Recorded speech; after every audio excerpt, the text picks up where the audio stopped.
I don't know if you've gotten an email from Rolly today. Jeff Seiler left a phone message question, and I thought, hey, let's see if this works. It's recorded on my voicemail, so I'll do exactly what I do with the weekly updates when I play a phone message. I'll record it onto the memory stick, give it to Rolly, have him email it to Matt Dow, and if this works, now you will hear Jeff Seiler's phone message question, the first ever audio question on Please Hold for Dave Sim. If, on the other hand, it just becomes a complete pain in the butt for Matt, and he goes, I don't know how to do this. I don't know how to put this sound in here. I will paraphrase Jeff Seiler's phone message question, which Jeff left on American Thanksgiving. I count myself very fortunate that I probably get wished a happy American Thanksgiving more than any Canadian on the planet, because everybody's going, wow, Dave isn't having turkey or anything today because it isn't Thanksgiving in Canada. They already had Thanksgiving in Canada. So anyway, Jeff Seiler left the message on Thanksgiving, and one of the things he was doing on Thanksgiving was watching the New Mutants film. Have you seen the New Mutants film? I have not. No? Okay. This is like the most recent one that's out on DVD or streaming or whatever, right? Yeah. It's the latest X-Men movie, possibly the last X-Men movie before they relaunch the X-Men as part of the Marvel Cinematic Universe. And that's where everybody's eyes start to glaze over if they're not really into the X-Men. Because it's like, what do you mean? It's not really the X-Men because there's another... Yes. I remember my eyes glazing over when I read about it in the National Post, where Chris Knight was trying to explain this, and his eyes were glazing over because he's not really concerned. Anyway,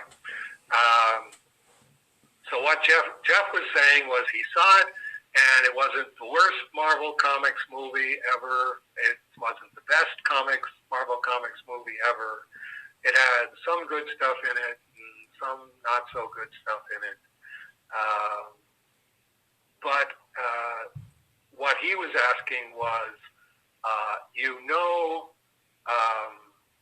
Chris Claremont and Bill Sienkiewicz, what do you think they were doing in the New Mutants? And, you're either going to chop all of that out, just put Jeff's phone message, so we'll just pick it up as if I'm answering. Okay, I would qualify that as I knew Bill Sienkiewicz and Chris Claremont. They're definitely both in the, I'm pretty sure, Dave Who category, where as soon as I stopped being a politically correct progressive, I ceased to exist for them, for all intents and purposes. That having been said, I did look up in the Overstreet Price Guide that Bill drew the New Mutants, Chris Claremont writing, from issue 81 to 31, or 18 to 31. So it's about a year and an issue that they worked together on the title. I don't think that I read New Mutants. I didn't read New Mutants. I didn't read the X-Men even when I was getting them free from Marvel Comics. It wasn't my kind of thing. Chris Claremont was the original inversionist feminist in the comic book field with his, is there any reason that this character can't be a woman? John Byrne, as far as I know, answered, gee, no, Chris, apart from the fact that the character's been a male for the last 30 years, I can't see a single reason why the character couldn't be a female. And that having been considered sarcasm at the time, now, of course, we're in a time period where it's a rare superhero that doesn't have that happen to them. Is there any reason that we can't turn this superhero into a woman? Or can we, is there any reason that we can't replace this superhero? Replace Iron Man with a female Iron Man? The fact that everybody went along with this when Chris Claremont got the ball rolling, well, here we are now. This is what it leads to. I warned you about all this 25 years ago, and everybody just decided I was a misogynist. There you go. I really don't know how to amplify this. So I know that Chris and Bill would have been working Marvel style, which is Chris giving Bill a plot outline for the issue and saying this happens, and then this happens, and then this happens, and then this happens, and then Bill drawing it, and then penciling it, and then sending it to Chris, and Chris putting all the dialogue and captions in, and then Bill inking it.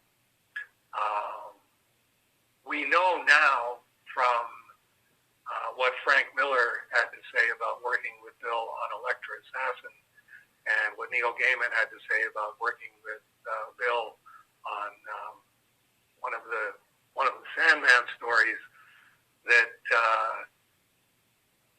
Bill definitely goes his own way with the stories that he's working on, and whatever you told him to draw, he's probably not going to draw that. He will draw something else. I don't know if that goes back as far as New Mutants. As far as I know, Bill drew New Mutants was the book that he got onto after he stopped working regularly on Moon Knight, which I think he did almost 2 years, from number 1 through 21. And then I think he missed an issue that Dennis Cowan drew. And then he did another couple of issues, and then somebody else did a fill-in. And I think essentially what he did was he jumped to New Mutants because it was a much bigger payday. Everything Chris Claremont touched turned to gold from the time that he started writing the X-Men. And getting onto a book that Chris Claremont was writing that had mutants in it was, you were going to get really nice royalty checks out of that. So,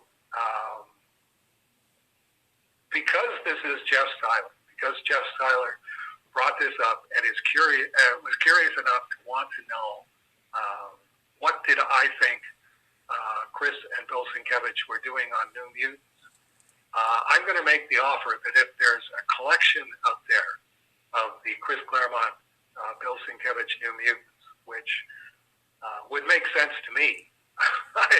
I'm not running Marvel Comics, and I have no idea what the cachet of Chris Claremont and Bill Sienkiewicz is at this late date. But if there's a collection, or if somebody can find reading copies of 18 through 31 on eBay for a reasonable price, either Jeff or someone else, and if somebody wants to get me an MP3 illegal or legal downloaded copy of the New Mutants film, I will make an exception in this case, and I will read the 13 issues, and I will watch the film, and I'll tell you exactly what I think of it. First of all, what I think Bill and Chris were doing in the comic book, and second of all, what they turned that into in the movie. So there you go. That's it. That's as thorough as I can be. Have you checked your email? Do you know if you got it? I got the email from Rolly, and there was an audio file or a video file, but my phone wouldn't play it. But that's my phone. You know, it's probably one of these when I open it on my desktop computer, it's probably going to work just fine. Okay, because sometimes you need an adapter. Like these memory cards that I record onto are Sony, which are like proprietary software that don't really work with anything else, but you can buy an adapter, and it's like, we don't have time for that. Please hold for Dave Sim. Matt wants it done, by Saturday at the latest. So if it gets to that point, forget it. But you can figure it out if this ever comes up again. The weird thing is, I owned 2 issues of New Mutants in my life at one point. And it was one of those, you buy a 3-pack of Marvel comics, and it's random issues. And it was like, there's 2 issues I wanted and this issue of New Mutants. And the New Mutants didn't get added to my collection. It was sitting in a pile of crap in my mom's house when I was growing up there.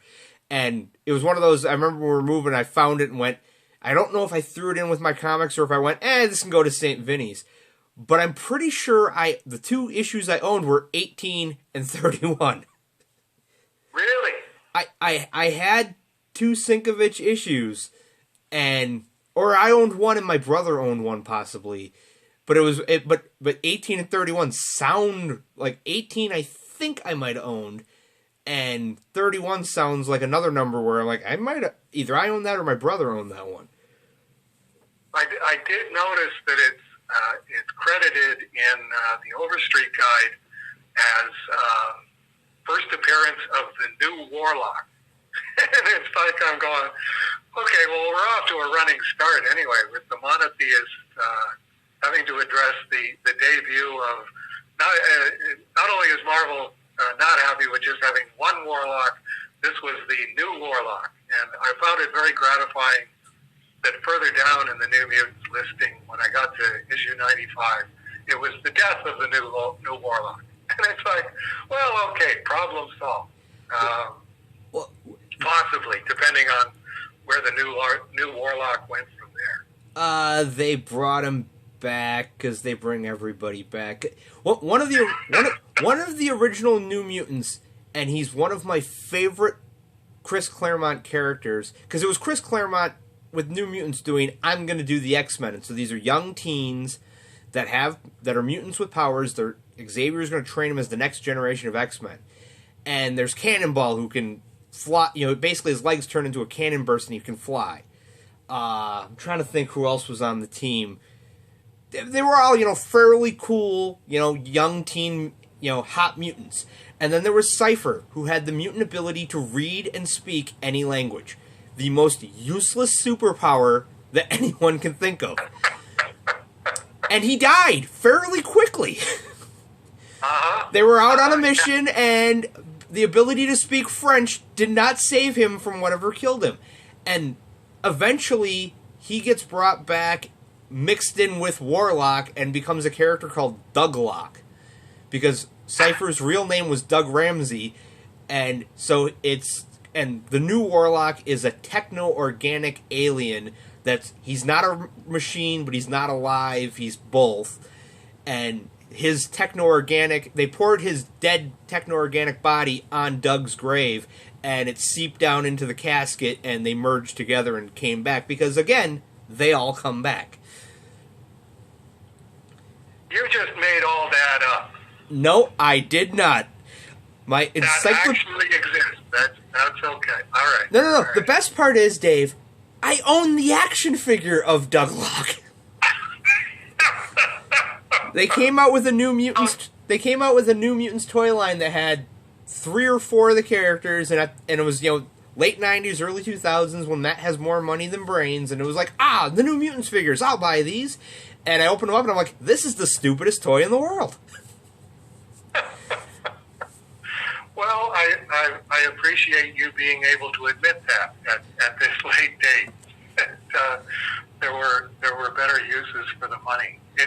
It always reminds me of the Legion of Substitute Heroes that they introduced in Legion of Superheroes, the ones that weren't their superpowers just weren't quite up to Legion of Superheroes standards. And somebody did a cartoon in the fanzine Legion Outpost, which was the Legion of Substitute Heroes and their new candidate going, "I'm sorry, arm fall off, boy. Your power is just too weird even for us." That was his superpower. His arm would fall off. I swear he's come back a couple of times. No doubt. I'm trying to. I can't remember what his name is. One of the Legion guys. He had the ability to turn into metal, but he was immobile, and it's a completely useless power until the issue where he's helping the Legion, and he turns into metal, and they push him out of a spaceship, and he falls on the villain, and that's how they save the day. Da-da-da! Again, you're just making this up. You're just messing with the old man here. No, I'm not. I can't remember. Immobile Lad? I'm trying to remember what his name is. He's a real Legion of Substitute, because one of the things with the Legion of Substitute Heroes was that, if I remember correctly, it was all fan submissions. A lot of them were fan submissions of, you're a huge Legion fan. I forgot that part. You're a huge Legion fan. Here would be the Legion character you'd add to the Legion if you could write it. And of course, it's Matter Eater Lad. He can eat anything. Okay, and then what?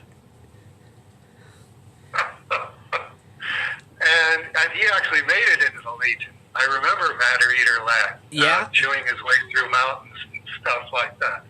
Yeah, I had forgotten that. They used to fill up the letters page in the Legion of Superheroes with best suggestions for future Legion of Superheroes, because it was a Legion by that point. Like when it started, it was only 3 of them, but by the time they got rocking and rolling, they needed a much bigger clubhouse than the little rocket ship standing on its nose cone. Okay, we've got